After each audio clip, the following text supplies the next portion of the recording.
Sabi ni Marlon Pacaldon from FLM family sa TikTok. Salamat sa live mo, boss. FLM, pampawi ng pagod. Galing po ako sa gig sa Tugigaraw. 3 oras sa van, 8 oras sa Kalabaw. Shout out, boss. Grabe, 3 oras sa van, 8 oras sa Kalabaw. Akala mo tuloy mo kang suplado pagkahimik, pagod lang talaga. Galing gig Tugigaraw, 8 oras sa van, 3 oras sa Kalabaw. Saan sa Tugigaraw yan? Baka naman doon sa bundok ng Peña Blanca ka nag-gig. Iyakan!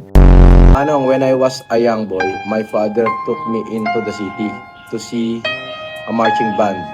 He said, son, when you grow up, you'll be the savior of the broken.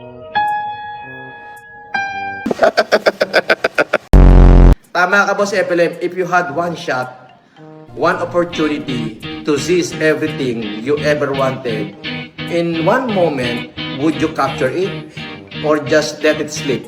Pa-shoutout po sa Ma'am Spaghetti Restaurant. Eminem, Ma'am Spaghetti Restaurant. Eminem, shoutout.